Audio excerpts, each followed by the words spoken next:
Toyota Hiace 1 KD. Yun po, ang pinabasa po AGR valve po palagi, P0400 ano. Ito pinalitan natin yung pinaka BSB sa ilalim, ganun pa rin. Chinik ko po yung mga hose nito, ganun okay naman lahat.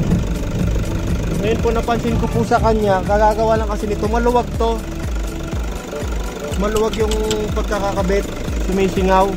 Tapos nagpalit po ako ng sensor na to kasi hindi mabura, circuit high input na.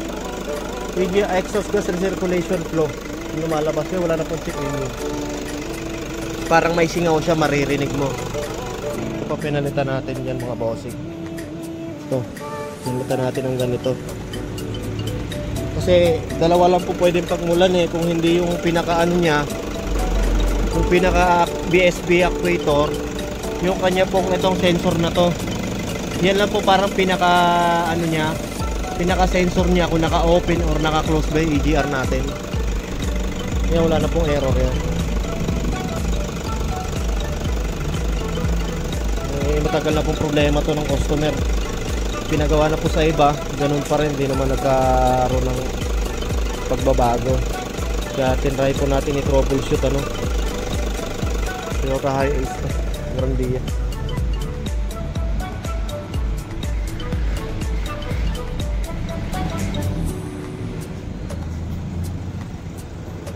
Ito yan, ito yung pinalitan natin dyan.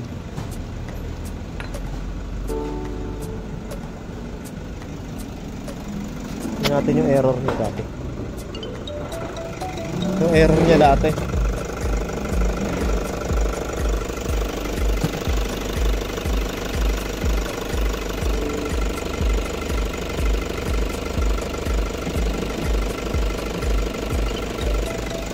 Yan, ang dami niyang error yan. Ngayon po, i-rest ka natin.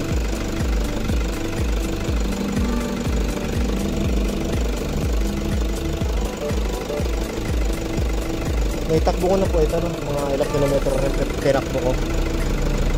Tingnan po natin kung anong error niya. Hindi ko pa siya pinapatay after ko itakbo.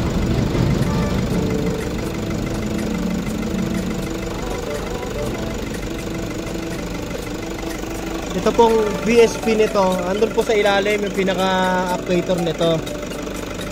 Hindi po ito yung kapares po nitong hose na nandito, nasa kabilang hose nito.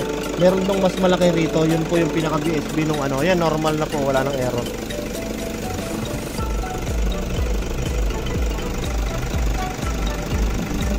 Okay na po, okay na to, pwede na i-release.